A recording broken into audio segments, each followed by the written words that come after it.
Naked and Afraid XL Season 10 Episode 5 Review. This episode is ironically my most and least favorite episode, and it's simply because it shows how far people are willing to go to survive. But for this review, I'll share my thoughts on the teams, as well as why I equally like and dislike this episode. So without any further delay, let's jump right in. The team that I felt that was on their A game for the episode is clearly Team Mallory, Kayla, and Shell. With this group naming themselves the Cayman Killers, they truly lived up to their name as they were able to capture their second Cayman as a group. What I like about this group is that at the heart of Naked and Afraid, this type of teamwork is what I strive to see from the survivalists. Everyone on the team knows what their role is, and nobody's ego will prevent their teammates from reaching the end of the challenge. There's a part of me that doesn't want to see any of the other survivalists join this team because their personalities might upset the balance that the team has created on their own. So again, I feel that this team has hit their stride, and I don't see any barriers that would prevent them from completing the remaining half of the challenge. Now once again, the team that's in the middle of the pack is Team Lindsay, Tara, and Nathan. We see this team getting adjusted to their new shelter as their streak of bad luck continues. During this episode, there was a point in which Tara came close to tapping out again, and at this point, Tara tapping out might be what's best for the team, considering how much further Tara has to go in order to complete the challenge. During the nighttime, the group has a close encounter with a cougar, and it was a blessing that nobody got hurt. The group also went out hunting, but they were unsuccessful. However, the luck for the group has finally changed for the better. During a solo adventure, Nathan caught a lizard that had some eggs, and it was a quick pick-me-up for the group. The group also went out hunting again, and they were able to spot a caiman, in which Tara took the lead in attacking the caiman, and they were able to get a source of protein that was a much-needed win for the team.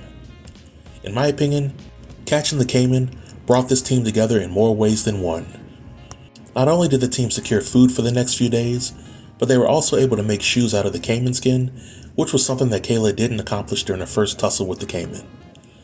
I'm still somewhat worried that all the members of the team will not make it to the end of the challenge, but I like that the group dynamics are changing for the better, and I have more hope for the group now than I did in episode 2.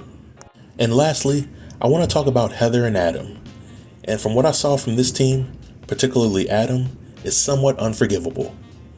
So over the past few days of the challenge, Adam has been getting his rest, while Heather uses her remaining strength to take care of the both of them. During this time, Heather catches several fish that are free of parasites and fruit that she shares with Adam. Heather also builds a trap with hopes of catching other animals that she plans to share with Adam once caught.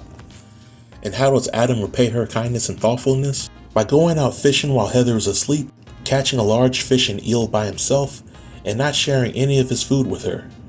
In my opinion, Adam had broken one of the unwritten rules of Naked and Afraid, which is that if you score some food and you know that your partner is hungry, common courtesy dictates that you share your food with your partner, especially if your partner has your back and has shared their food with you plenty of times.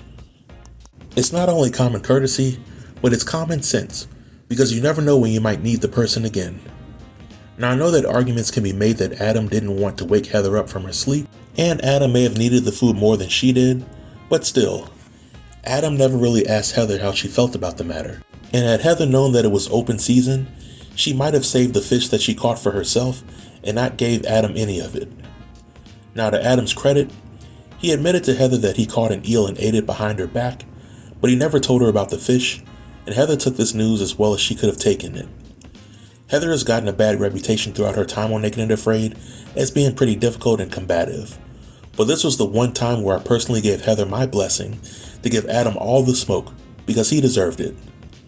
I know that Naked and Afraid Last One Standing is having a second season, and this was a move that I would expect to see on that type of show, not XL. But towards the end of the episode, Adam and Heather decide to migrate to a different location, and they ultimately end up joining Nathan, Tara, and Lindsay. I think the new group dynamics are going to be interesting for this group of 5.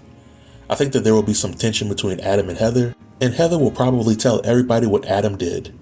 This may sow some seeds of distrust between Adam and the group, and Adam will have to work hard to gain everybody's trust. But I think that the new camping area has plenty of caiman to hunt, and I think that if everybody on the team can get on the same page, then they should be able to make it to the end of the challenge. If there are any more underhanded tactics, then this group will implode faster than Popeyes could run out of chicken to sell. And this marks the end of the review. If you have any comments, then feel free to leave them below in the comment section, and I'll be sure to reply to everybody. Until next time, stay tuned and stay safe. Peace.